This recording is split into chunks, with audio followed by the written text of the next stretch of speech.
प्यारे बच्चों, आप सभी का स्वागत है हमारे YouTube channel physics with Vikas sir में। आज हम लोग बेटा जो कॉन्सेप्ट डिस्कस करने वाले हैं वो क्लास 10th और 12th दोनों क्लासेस के स्टूडेंट्स के लिए बहुत ही इंपॉर्टेंट कॉन्सेप्ट है। आज हम लोग बेटा बात करेंगे वैद्युत विभव क्या होता है। यदि आपने वैद्युत विभवांतर की डेफिनेशन का अभी वीडियो नहीं देखा है तो इससे पहले पढ़ा हुआ है, आप देख लीजिएगा, तब इसको बेहतर समझ पाओगे। सरल भाषा में हम बताने की कोशिश करते हैं। विभव को हम एनर्जी कह सकते हैं। जैसे आवेश एक प्रकार की ऊर्जा है, जैसे धारा को हम ऊर्जा का नाम देते हैं, वैसे विभव भी एक प्रकार की ऊर्जा है। किन्हीं दो बिंदुओं के मध्य ऊर्जा में अंतर को हम विभवांतर कहते हैं। बस वैद्युत विभव और विभवांतर दोनों एक जैसे ही हैं, थोड़ा अंतर है। विभवांतर में जो आवेश है वो वैद्युत क्षेत्र से ही एक बिंदु से दूसरे बिंदु तक जाता है। बात क्लियर हो रही है बेटा? विभवांतर में आवेश वैद्युत क्षेत्र में एक बिंदु से दूसरे बिंदु जाता है, जबकि विभव में आवेश कहाँ से आता है बेटा? अनंत से। कहाँ से आता है? बस इतना अंतर है।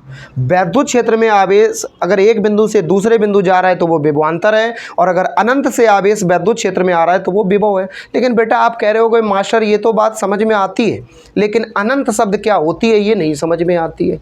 तो अनंत का इसको बेटा ये वर्ड इसको हम इन्फिनिटिव या इनफाइनाइट कह के बोलते हैं। 1/0 यानी 1/0 को हम अनंत कह सकते हैं।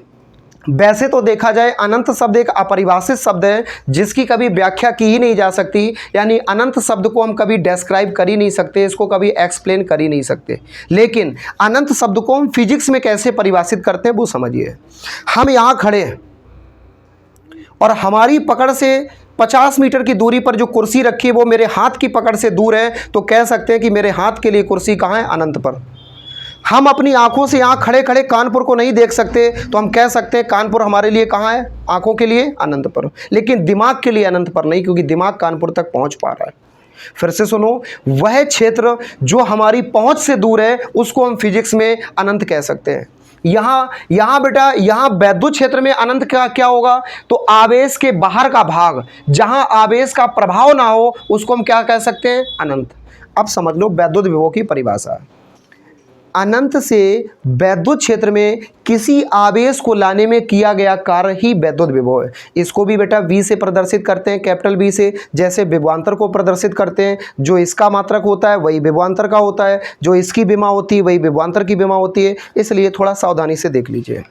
सबसे पहले हमने मान लिया ये मेरे पास एक बेटा वैद्युत क्षेत्र है। क्या है बेटिया? वैद्युत क्षेत्र। इस वैद्युत क्षेत्र में हमने एक बिंदु A मान लिया। इस तार के आसपास भी वैद्युत क्षेत्र है, लेकिन एक निश्चित सीमा तक, और उस निश्चित सीमा के बाद वैद्युत क्षेत्र खत्म। हमने मान लिया वैद्युत क्षेत्र के बाहर एक बिंदु B है जिस पर आवेश कितना है बेटा? +Q0। लेकिन ये बिंदु B कहां पर है? अनंत पर। इसकी आप सीधी परिभाषा लिख सकते हो, अनंत से वैद्युत क्षेत्र में किसी आवेश को लाने में किया गया कार्य इन बिंदुओं के मध्य वैद्युत विभव कहलाता है।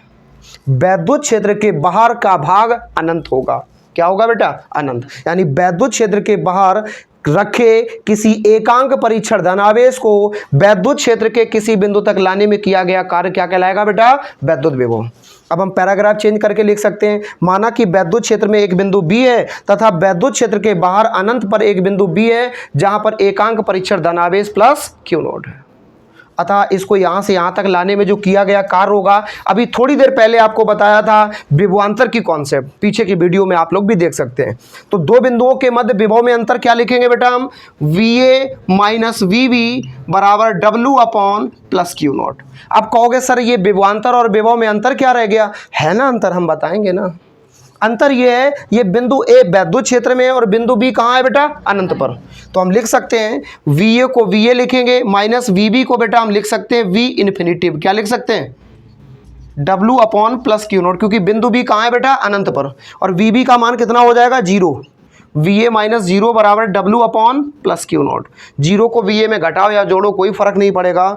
फाइनली हम कह सकते हैं VA बराबर W/+Q0। यहाँ पे VA का मतलब क्या है? बिंदु A पर विभव यानी कुल विभव। W का मतलब कार्य से है और +Q0 का मतलब एकांक परीक्षण धनावेश से है। दूसरी बात, फिर से बेटा कंफ्यूज नहीं होना है। अगर वैद्युत क्षेत्र में एक बिंदु से दूसरे बिंदु जाते हैं तो विभवांतर है, और अनंत से आवेश को वैद्युत क्षेत्र में लाते हैं तो क्या है बेटा? विभव। ध्यान रहे, जो इसका मात्रक वो उसका मात्रक, जिससे इसको प्रदर्शित करते हो उससे इसको प्रदर्शित करते, जो इसकी विमा वो उसकी विमा, इसकी विमा उसकी विमा का मतलब समझ रहे हो, जो विभव की विमा वही विभवांतर की विमा। थोड़ा समझो इसी फॉर्मूले को, और विभवांतर के फॉर्मूले को आपने हाई स्कूल में पढ़ा होगा, V बराबर W/Q। एक ही बात है बेटा, चाहे ये लिखो या ये लिखो, एक ही बात है। जब इंटर की क्लास में आते हैं तो हमें डिटेल में हर चीज़ का एक्सप्लेनेशन करना पड़ता है, इसलिए इसको हम दो अलग अलग सेपरेट पॉइंट में लिखते हैं। ऐसा क्यों लिखते हैं अभी आने वाली वीडियोस में आप लोग भी देख पाओगे बेहतर तरीके से, इसलिए बेटा ध्यान से समझो। कुल मिला के विभव का फॉर्मूला ये हो गया। अब बेटा हम बात कर लेते हैं कि इसका मात्रक क्या होगा। इसका जो मात्रक होगा, W का मतलब कार्य है बेटा, और कार्य का मात्रक क्या होता है, जूल। Q नॉट क्या है बेटा, आवेश, और आवेश का मात्रक क्या होता है, कूलम। यानी इसका ऐसा ही मात्रक होता है, जूल प्रति कूलम। और इसी को बेटा हम क्या बोलते हैं, बोल्ट। क्या बोलते हैं, बोल्ट। इतनी बात क्लियर हो गई। अब बेटा अगर हम थोड़ी देर के लिए आपसे बात करें कि इसकी विमा क्या होगी, इसकी विमा को हम इसके मात्रक से ही बना सकते हैं। जूल किसका मात्रक है, कार्य का, यानी कार्य की विमा होती है mL2T-2, और कूलाम की विमा क्या होती है बेटा, AT। क्या होती है, इसको हल कर लीजिए। M एक बार है ऐसे ही रखो, L एक बार है ऐसे ही रखो, एक बार मतलब कहीं और नहीं है। T-2 है, T नीचे कोई पावर नहीं तो कितनी है, 1। ये 1 प्लस की ऊपर जाएगी माइनस की, T-2 और -1 -3। ए पे पावर किसकी हो जाएगी बेटा, -1। ये फाइनली इसकी विमा हो गई।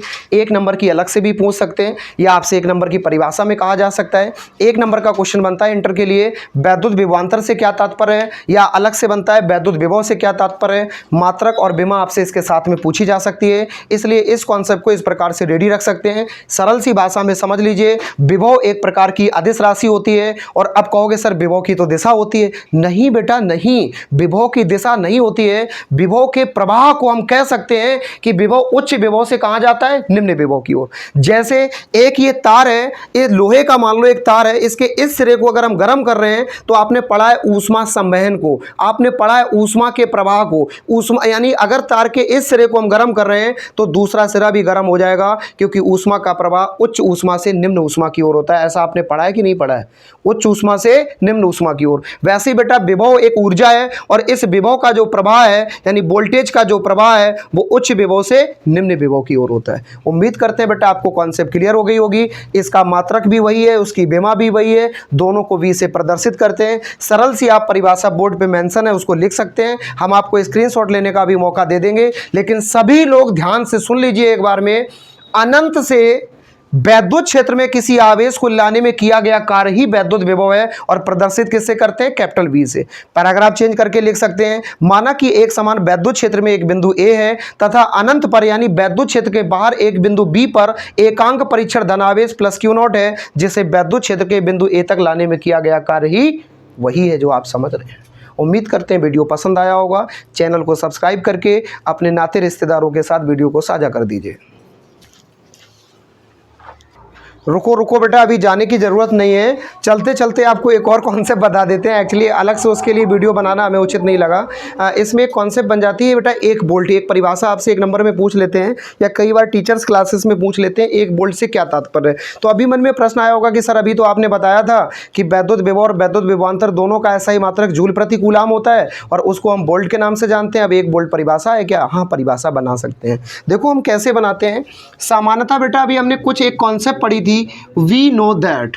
अब ये मत कहना कि सर इंग्लिश मीडियम में ले आए हो क्या, ना हिंदी मीडियम में ही इंग्लिश थोड़ी लोड लिख लेते हैं हम लोग, उसी से ही काम चला लेते हैं। इधर देखो, इधर वी नो दैट हम क्या जानते हैं। हमने इस चैप्टर में चीख के एक कॉन्सेप्ट पढ़ा पाई और आपने पढ़ पाई है, VA माइनस VB बराबर W अपॉन प्लस Q0।